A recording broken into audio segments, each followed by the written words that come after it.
Welcome everyone. Welcome once again to another episode from Investing with the Difference. And we are going to again focus on another block producer from EOS World, and that is EOS Nation today. And we will talk about what's going on in EOS Nation, from what their focus areas are. We will first start with a quick introduction. So I think all of you must have heard about EOS Nation. They have been one of the most active block producer in the community. They have created a lot of content for people, keeping everybody educated about what's going on. Even from early days, if you remember when we used to do our videos, even the mainnet launch progress, we used quite a lot of updates from them. And they have been doing a lot of outreach. So if we look at their areas of work, so this is their projects on their website. So they are working on EOS referendum system. They have a community engagement fund. They have built a lot of ambassadors who are bringing EOS forward and educating people in various countries. And of course, they're working on wallets, and they did some test nets before mainnet. So we will bring in Yves from EOS Nation very soon, and so that he can talk about what else EOS Nation has been doing and discuss the things which are in the mind of community and what they think. So without wasting any more time, let's bring on Yves. Hi, Yves. How are you doing? Hey, I'm very good. Yourself? Thank you very much for having me on. It's a pleasure. I've been watching your videos for quite some time now, so it's really interesting to be on here finally. Oh, it's a pleasure to have you. I think EOS Nation has been, I think, one of the first block producer. We started seeing a lot of content, producing information. And so where do you see, how do you see the feeling of all this journey through the mainnet launch? And now that we are 3 months into mainnet, what is the feeling at your end? It's been crazy to say the least. I mean, we started this journey, EOS Nation, as a Facebook group. Debuted last November, so November 2017. So we're coming on the year mark. And from then to announcing our BP candidacy early in March, leading up to the launch and where we are today, it just feels like it's forever ago at this point. I mean, yes. Especially in this space, in crypto in general, 1 week can seem like forever. And when you're as deep as we are, spending 24 hours a day doing this, there's very little sleep going on. Even just events that occur a week ago or 2 weeks ago feel like they've been, that they've happened such a long time ago. So to think back that we created and we started this journey as a block producer candidate in March, I can't even put myself in the same shoes anymore. It's been a very humbling experience. It's been a very gratifying experience. It's been wonderful to be able to be part of this journey with other really, really dedicated and passionate people all around the world. So it's been wonderful. Oh, that's great. I think that's what I feel as well, being in EOS world, and if you are day in, day out consuming content and trying to keep up with what's going on, it feels like a long time. But if you think about it, it's only 3 months, and the progress EOS has made in 3 months after the mainnet launch. I think it's also partially because of the hype which was around EOS before the mainnet, and the year-long ICO, which was very long process. I think that made people sit up and notice, and the expectations are very high. So where do you think, are you as a block producer and as a community member, when you go around, what kind of excitement you're seeing around EOS? Are people happy with the progress, or people are kind of skeptical? So what is your view on the ground when you meet people? Because I see that you travel a lot and you meet a lot of people. So I would say that it depends which communities I'm interacting with. So if I'm interacting with a community that's already aware of EOS, so let's say we take the people that already know EOS and that are already following EOS, it's interesting to interact with them because their level of knowledge is already so high, and so you're interacting with them at a much deeper level, and I can feel the enthusiasm, but I can also feel the impatience. So in my experience, the people that know the most are the ones that are the most impatient, because they know what we've done, but they also take into consideration where we'd like to be.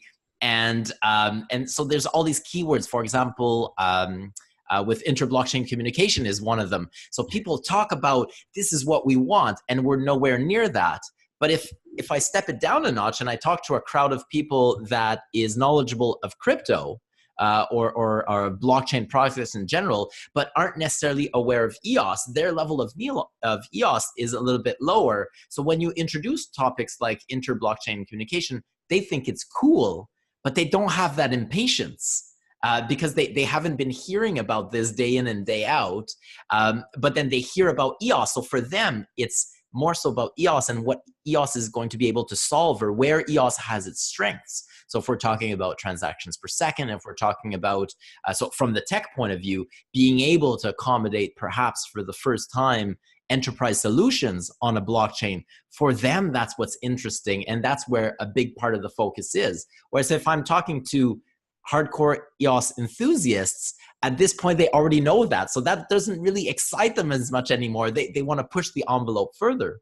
And then when I talk to groups of people about blockchain, and they're not aware of blockchain, so they're neophytes in the world of blockchain, and they really don't know, the level of discussion that I can have with them is exciting at a different level, because then it's talking about decentralization, yes, and it's talking about the technology itself and distributed ledger, and how that can start to improve and change lives, and from a business perspective, how that can improve their businesses. So I find it really depends on who I'm talking to.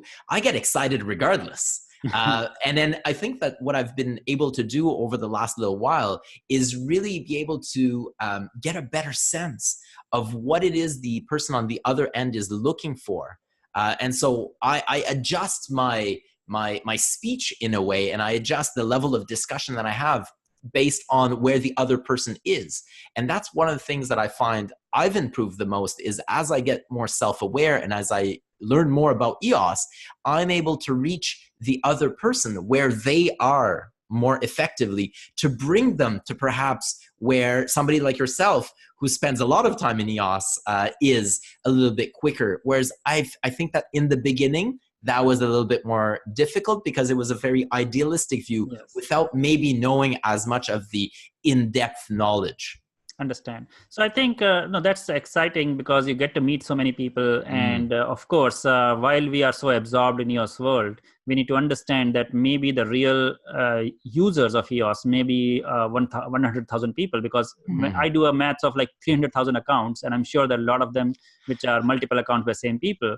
So I'm sure we don't have more than 100,000 people. And and then we are talking about an industry or a area like blockchain. It's pretty early days. And so coming to that, I think I will use this as a base for our next level of discussion, because we are very mixed up in all this discussion about governance. We talk about governed blockchain. We talk about why it is important. So while we have even this small community, this, let's say 100,000 people who are really using it, they are in themselves split in terms of how this is heading. There's a lot of debates because I think a lot of people came into EOS because of the legend of Dan Larimer and all the work he has done. And I think the kind of history, we have a successful history of like blockchain projects like Steemit. That's how I came in. Yeah. Oh yeah, I'm sure. I'm a huge Dan Larimer fan, so that's what attracted me at first. Yeah, for sure. So now I think there is kind of a feeling in the community that things are divided with the community. It's expected. I think it's a democracy. We always see some kind of views forming. So what's your view right now, like with what you see as a responsibility as a block producer, first of all, while we will discuss about as a community member and we can do a lot more. And I think you're doing a lot, but as a block producer, because you are the building block of this blockchain, which is running and we have to build trust beyond this small community. So what do you see as immediate concerns and what you want to bring in as a block producer?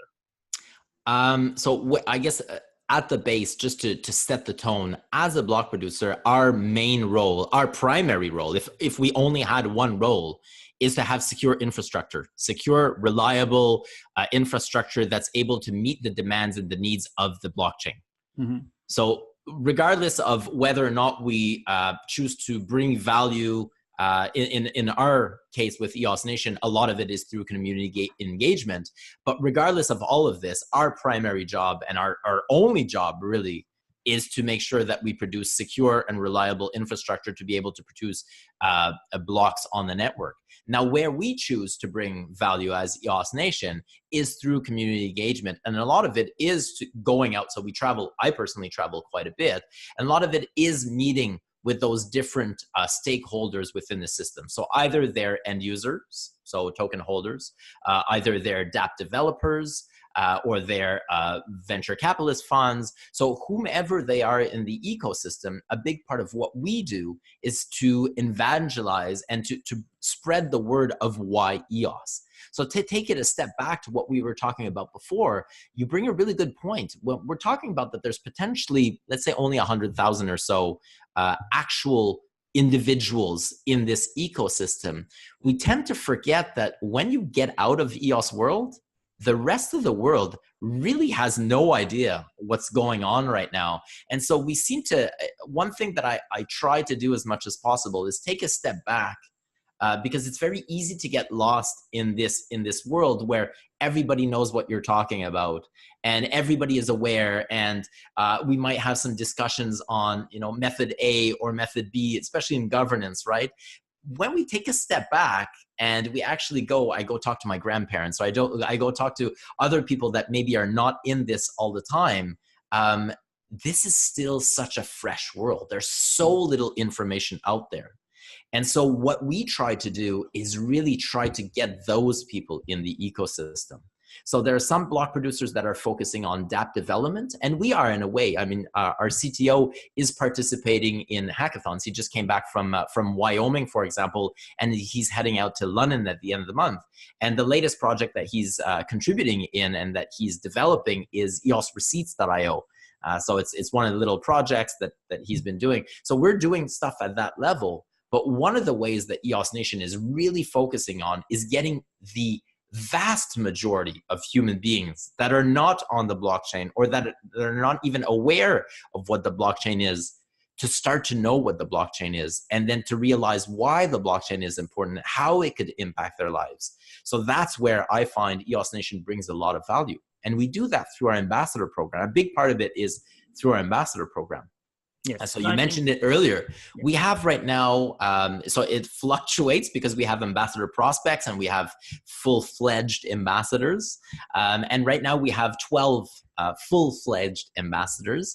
And these people are doing meetups all around the world. And to date, we have 41 events that we've personally hosted, and by the time we actually record this video, it's more, because we have another event I think tonight, and yes, last night. So those numbers are off, but we are doing meetups almost for sure on a weekly basis, and we're ramping up and doing more and more and more, and these events are growing.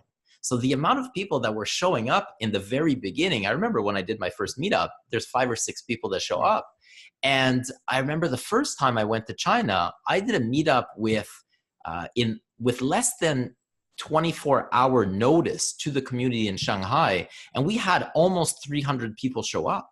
And the second meetup that I did, I gave 40-hour advance notice, and we had about 350 people show up. And I've been to meetups in Asia where there's 1,000 people that show up. Like these are massive events. And so I think that when you started, your question was in terms of governance, kind of where we see right now that there's not necessarily a split in the community, but there are differing views. I think that it is very particular to Telegram and English right now. When I'm in China, and even in Korea, the difference is flagrant. There's not as much divide in terms of governance. Most people are on the same page. So it is very much so this microcosm right now in Telegram, in English, in these particular channels. And if we take the governance channel, for example, there's 3,100 people in there right now, maybe 3,200 or something like that. If you look at the amount of people that participate, I don't know, maybe 50 people that participate actively ongoing. When we go to China and when we look at some of these Chinese block producers, for example, EOS Gravity has a community of over 150,000 people. Yes. Whenever they send out messages and whenever they interact with the community, they get massive amounts of feedback back. And that back and forth is very different than it is, I would say, here in the Western realm of Telegram. So as much as, again, it's easy for us in the EOS world to forget that there's a whole bunch of the vast majority of human beings that don't know EOS. It's also very easy, and that's the parallel. It's very easy in governance Telegram channel to see that there's perhaps a divide, but when you take a step back, there really isn't that much of a divide. Sure. No, I think that makes sense. And to be frank, it's less of a divide. It's more of a lack of alignment and understanding of as a single voice. And I agree with you. So personally, I visited Korea and I met with all the block producers and also talked to a lot of people in the community there. And I realized that there is a big language gap. These communities are not interacting with each other. So I think I see a lot of good progress from EOS Nation. I think you yourself have done bridging this divide, and EOS Alliance, I think, is now trying to do the same. So it is great to see those initiatives, and I think this is what was needed.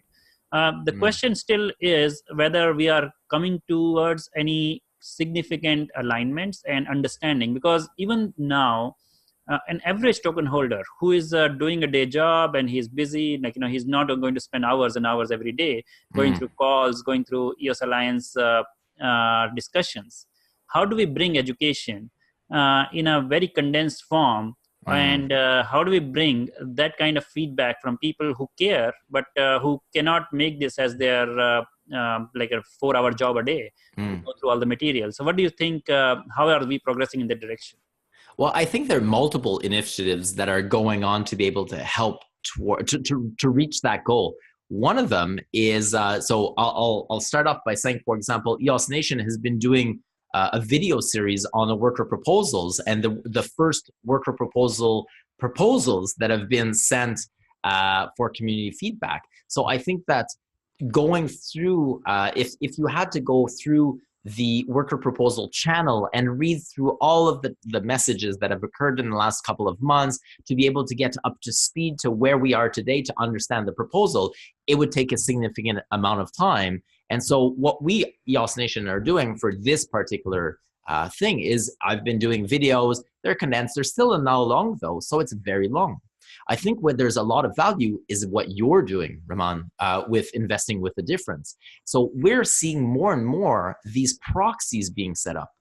And so we have people, community members such as yourselves, that are passionate, that are dedicated, and that don't mind having a second full-time job.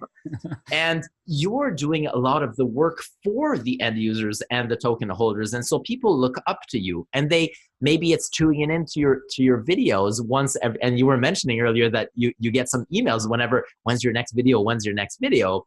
I think that by having these proxies and by having people that are respected within the community where the values align with perhaps my values as a token holder, the more choices I have and the more different proxies that I have, and we're seeing a lot of these being set up, I can get to consume the information that I'm looking for to be able to make an educated choice, and or to give my my vote to somebody who I believe will make an educated choice on my behalf. Yeah. And I think that for the long term, we're going to see more and more of this because people simply do not have the time to go through all of the material that currently exists. Sure. So I think that brings to a very important point. So I think from the proxies, the reason, again, as I said, I've been telling people, like it was again a request from the viewers when they said, "Oh, you're explaining me voting. I don't know. It's very complex. How do I research 30?" And this was means I learned the process of setting up proxy after I got the request that please set up a proxy. So, but this is where I think there was a missing part is about education. Like even after setting up the proxy for a month. After 1 month, I realized that the proxy decay, how it works, that even though I'm voting every week for people, they need to reset the proxy every week. They do as well. And it's kind of basic information. Even today, if I go and search, I don't find any documentation of weekly proxy decay. There is no formula. And the only thing which, again, EOS Authority came out with the voting decay tool. And now you can put your account name and you see how much voting has decayed.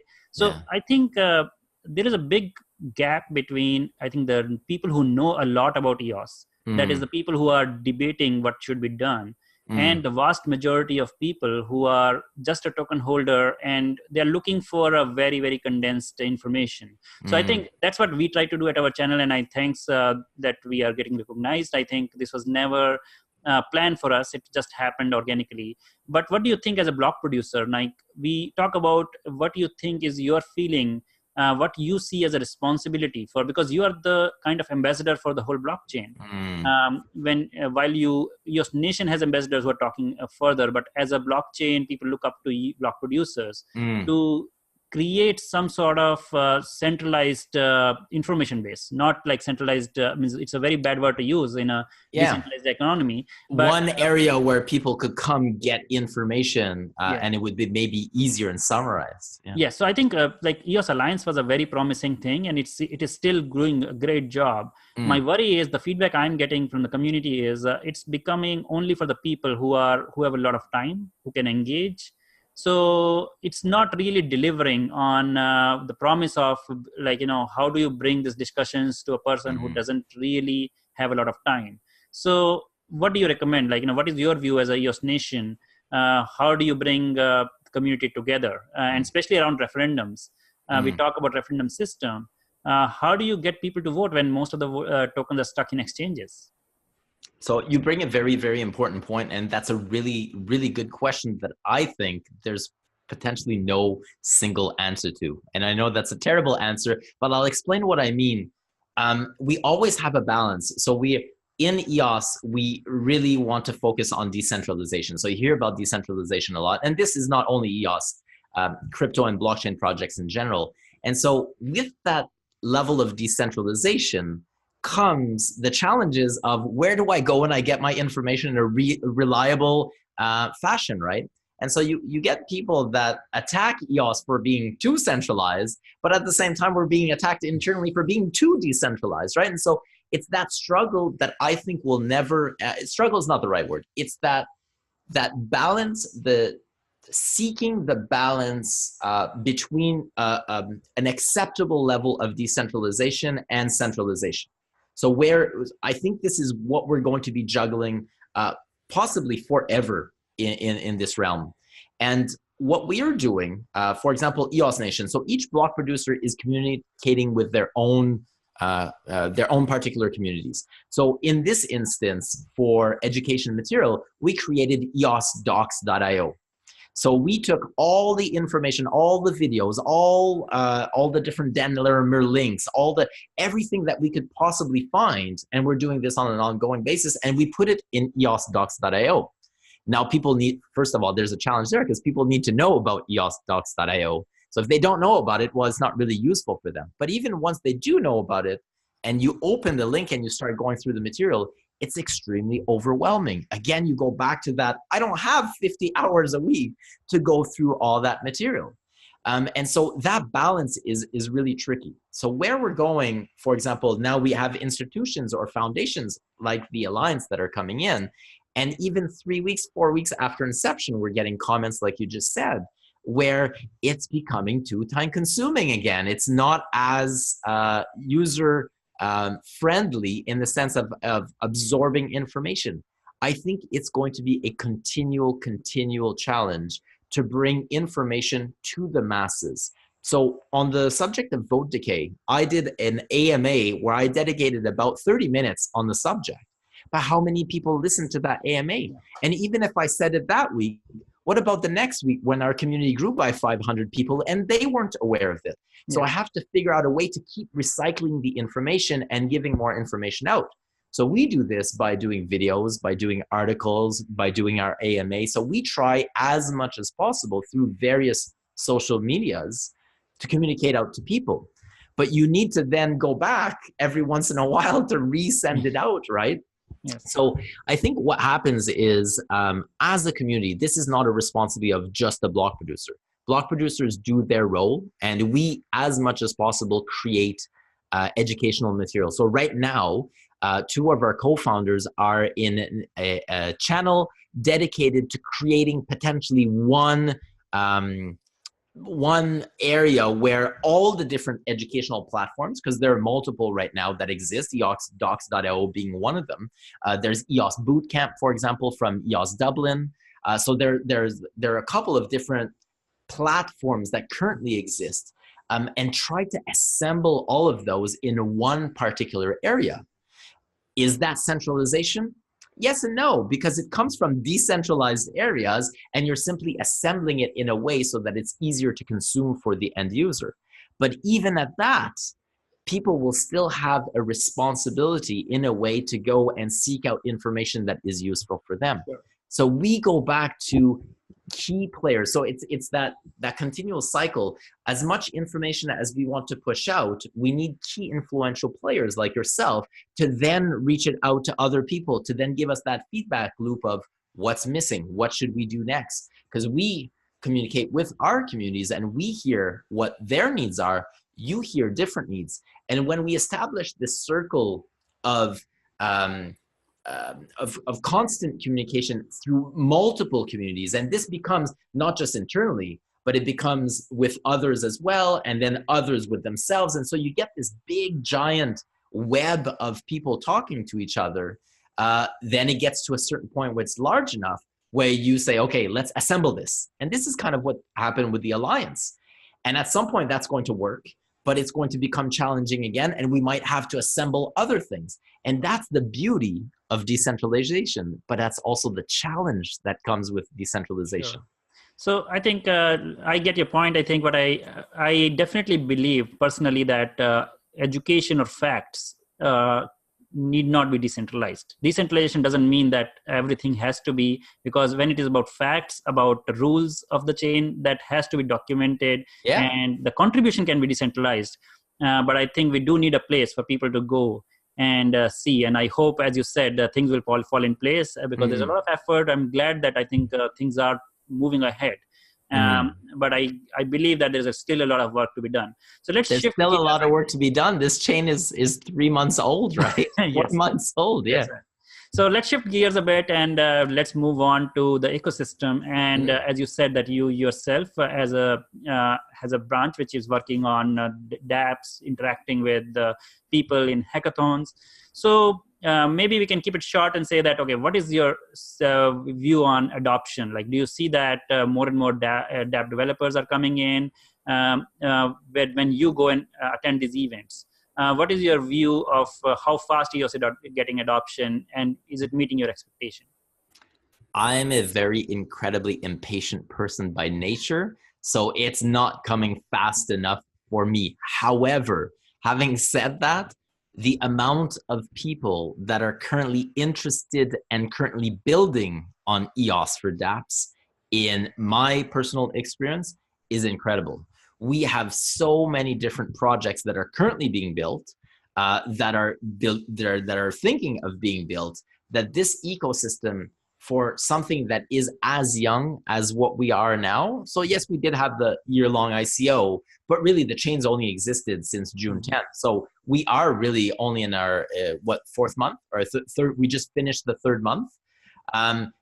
Considering all of that, I think we have incredible opportunity. We're already the #1 blockchain sustained by transactions per second volume. Even if you remove, for example, the spam that is being produced, or what people call spam being produced by block Twitter and chain Twitter, we're still by far the most used blockchain. In such a short period of time, that's incredibly significant. Considering at the same time we're in an overall bear market for crypto, where a lot of people came in at the end of 2017 and perhaps have lost confidence in the overall market. So having these metrics display, and the amount of people that are reaching out even to EOS Nation, I'm sure people are reaching out to you. I've got an idea, I've got a dApp, I'm working on this project. How do I set it up on EOS? I want to choose EOS. Why should I choose EOS? Or I've already chosen EOS. What should I do next? And then that's where then you get the more technical questions. What will I need? How does CPU utilization work? How about net utilization? How about creating smart contracts? How much RAM will I need for that? The amount of questions that we get is impressive to say the least. So my overview and my thought on all of this is that I'm very, very positive. I'm very bullish long term for sure on the health of the ecosystem. We've only started to scratch the surface on what is currently available, and more, we're seeing a lot of applications being developed. In the short term, it seems like a lot of them are games. I think that the gamification and the gaming aspect on EOS right now is already taking form, and we're already seeing a lot of that. So we're seeing some games, we're seeing some gambling. So we're seeing some very low transactions per second, but multiple. So if you look at EOS bets, that type of thing, where it's very easy, it's very simple, but people are excited. People want to use the blockchain. And for the first time ever, people are able to use the blockchain to do some cool stuff. So I think this is just scratching the surface of where we're going to be even by December, and then let alone by next summer. I think that we're going to see some massive improvements in optimization, because we're still having some issues in the sense that we're getting CPU utilization right now because it's single-threaded. We're seeing the limits of single-threaded. So we're going to see, hopefully, in the short, medium term, multi-threading coming about, resolving those issues. Then you're going to be able to see that transactions per second go up. You're going to be able to have more of these small applications run on. More and more people get that transactional confidence that they're able to use the blockchain and it works. And you can use it and you don't even know you're running on a blockchain. And I think at some point that's going to give that trust that the small businesses are looking for. So with that transactional confidence, that transactional certainty, you're going to have more and more small businesses come on. As these small businesses come on, they're going to bring a massive amount of users. And I'm still very bullish that at some point, you're going to have a tipping point where all of this is just going to boom like we have never seen in blockchain before, because there's no other blockchain right now that is capable of doing what EOS is capable of doing. We are at that point. But again, I'm incredibly impatient. So as much as I'm sure you are as well, as much as I would like this to all happen next week, realistically, we know that this takes time. I mean, it took 9 years from the Satoshi Nakamoto white paper that was released in 2009 to get to where we are today. And if we look at the leaps and bounds that we've done since, for example, Ethereum got released in 2015, and that we started seeing what was capable with smart contracts to where we are now, we're seeing that time space distance shorten. And I think that at some point we're going to get to a time frame where people are just deploying one after another, and we won't be able to keep up. No, I agree with you. I think it's more about the impatience, because there's a lot of concern about, like Block.one having announced this so many VC funds and so on. And we don't hear any follow-up. I think there have been just Wikipedia, which happened before mainnet launch. Yeah. And now everybody's waiting. And that creates a lot of impatience from people that we need to see. And I hope that is London Hackathon and then Blockchain Live. I think Dan Larimer and Brendan Bloomer both are attending. So we were just discussing on some other shows that there are big expectations, and it's time that we see those things and see that money at work. Yeah, well, I'm going to be there, and my fingers are crossed, and my expectations are high. Are you going to be attending? Not at all. I think this time I'm getting too many things right now. I'm maybe targeting for San Francisco Hackathon. Nice. That's easier for me. But I think London, I'm going to skip, because what happened here is, as I said, right, means I have started a lot of new projects. So I'm not going to talk about them, not trying to digress here.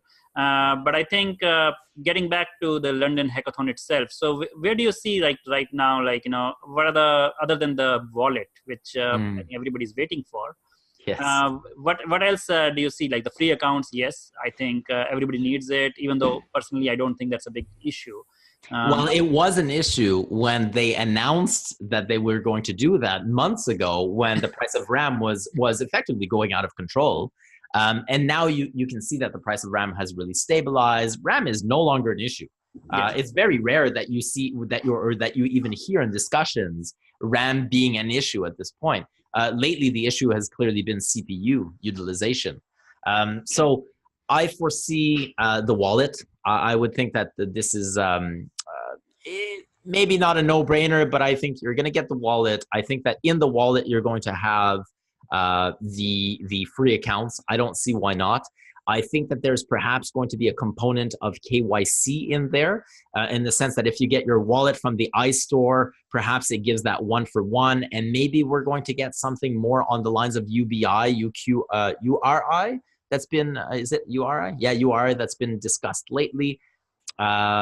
Universal resource inheritance, or I guess the Dan Larimer version of universal basic income, but specifically for EOS token holders and that inflation. So when we might get some announcements out of that, I think that we might get a couple of announcements in terms of dApps. I would think that perhaps Block.one has been working on maybe something that's useful for the ecosystem that we simply have not really heard of. And I think we're going to have one announcement that comes completely left wing that nobody's talking about right now. And it's just, oh, wow, this is great. Cool. We now have this feature, or we now have this. And then I think what I'm hoping to see, and what I think we're going to see, is the roadmap. I'm hoping, and you touched upon it when you talked about the different VC funds that Block.one has accumulated over the last, I guess less year or so. I think that I'm hoping that we're going to see a clear roadmap on who's going to be doing what, and more tangibly what's going to come out of those VC funds. No, makes sense. So I think I agree with you. I think everybody is definitely accepting wallet. So based on the rumors, I think Dan Larimer has given 2 hints. One is of course, the Steemit, next version of Steemit, that is social media.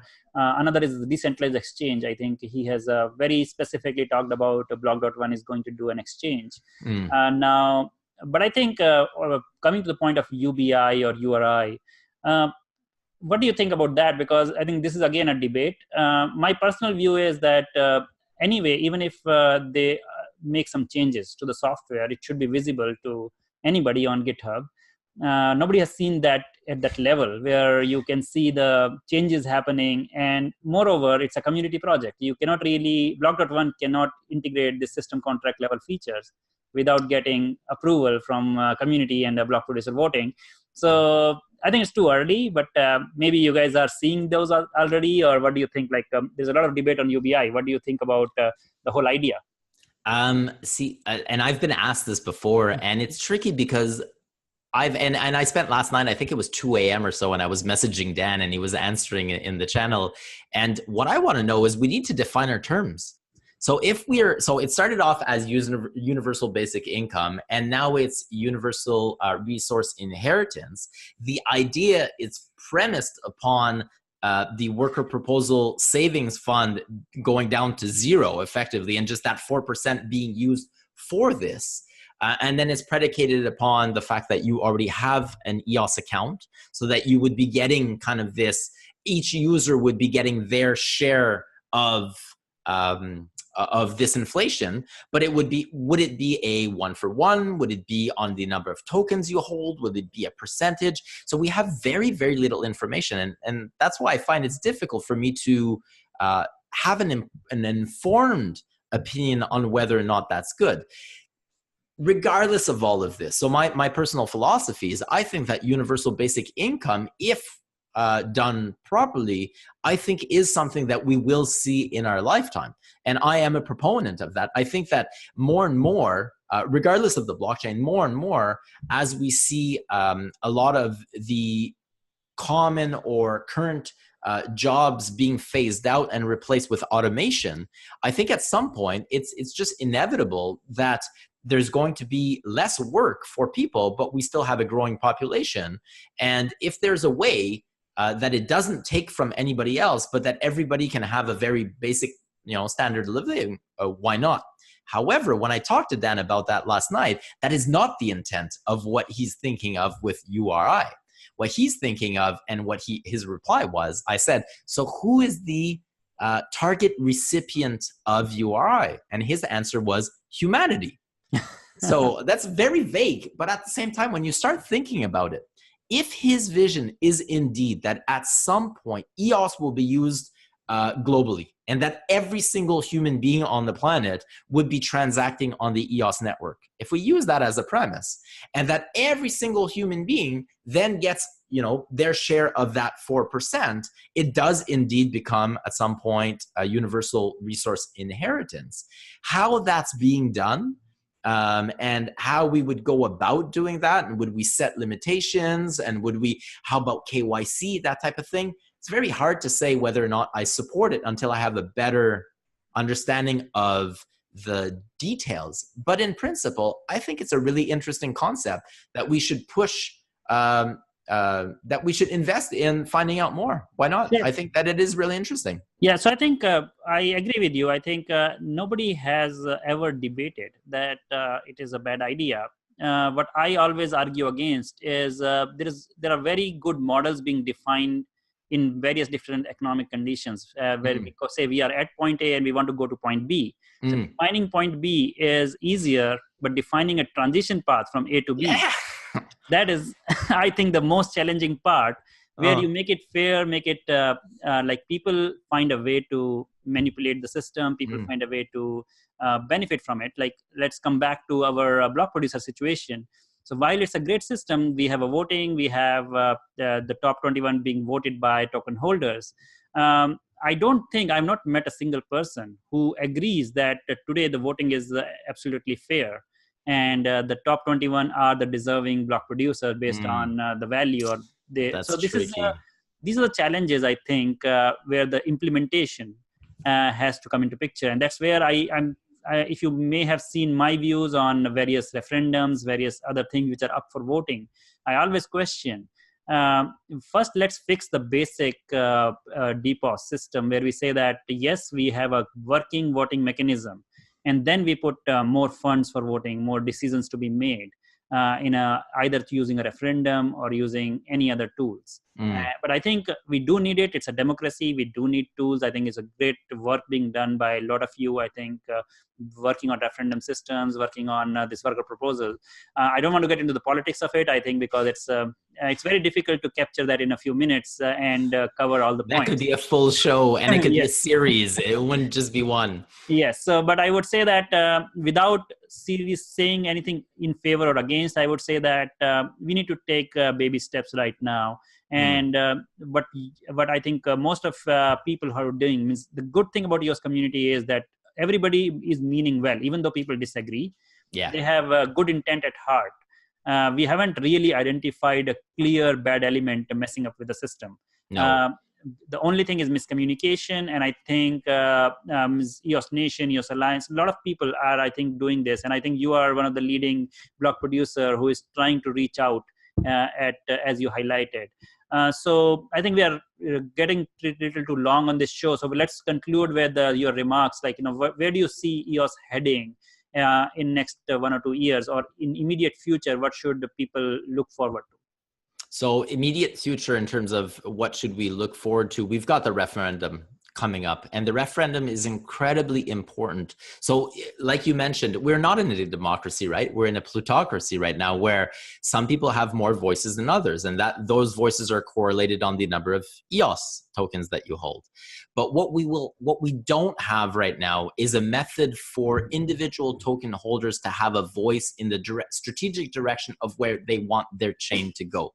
So this was a feature that was discussed in the white paper, and unfortunately, when the EOS.io software launched and was released to the public, and the community launched the chain, we did not have this means to give the community a voice. And with the referendum, we will now have a tool to be able to give the community a voice. As you said, though, this voice might be distorted because of the current system that we have in place. That's a different topic, but at least we'll now have this tool. Once we have this tool, I think that we're going to be able to bring questions to the general public and see what the community feedback is. So instead of having this discussion in the channel, and like I mentioned before, you've got a channel with 3,000 people, but only 50 of them are talking. And really, there's only 5 of them that are really, really talking. Yes. We will be able to give a voice to those 3,000 people if they so choose to use that voice, but at least that mechanism will be out. So short term, I think this is the largest and most important improvement to the ecosystem. In terms of long term, what I'm continually fighting for is to create that global community. We saw in other blockchain projects, and I've been in the blockchain space since 2010, we saw in the other blockchain projects, the communities over time distancing themselves and really splitting up. And we saw this especially in the proof of work protocol type blockchains, where the community at first was a tight-knit community and it eventually left. And what I'm fighting for every day, and where I think there's more value in EOS than in other blockchains, is the community. The community right now, in my opinion, is if not the single largest strength of the network, it's definitely in the top. And what I'm trying to do as much as possible is keep the global community as tight-knit as possible. So that means that I've spent 52 days in the last 3 months in China and in South Korea.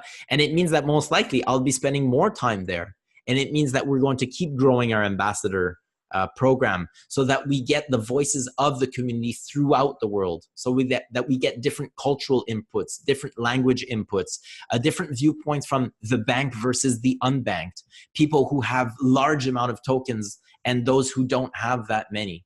People where, for example, RAM costs was a significant issue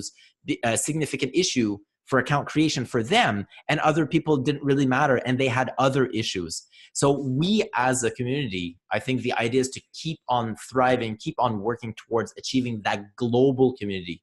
And in 2 or 3 years, if EOS can still be where we are in terms of community sentiment. So yes, we might not always agree, but we all agree that we want to make EOS better. If we can keep this as strong and as healthy as possible, I think the potential of EOS is almost unlimited. This is going to bring us new levels of blockchain adoption that we have not seen before, that we can't even imagine. No, thanks a lot. I think that is a very good view. I think we should look at EOS as a community. Ultimately, blockchain was designed to disrupt the way we operate, to bring democratization to everything. And EOS has that promise. I think we are seeing that evolve. Right now, it's only in the gambling space, but hopefully it will be in more meaningful ways. It can bring the change. And I cannot disagree the way EOS Nation is progressing in terms of spending time bridging these gaps. I think we really appreciate you for that. And thanks for coming on the show, Yves. I think it was really great talking to you, and hopefully we will keep interacting as you are also a big community voice now in EOS while being a block producer. So look forward to interact with you a lot, and keep up the good work. Certainly, and likewise, keep up the good work. You're key in this ecosystem. So thank you very much for having me on, and we look forward to serving the community. EOS Nation, one block at a time, building our future. Thank you. Bye-bye. Bye-bye.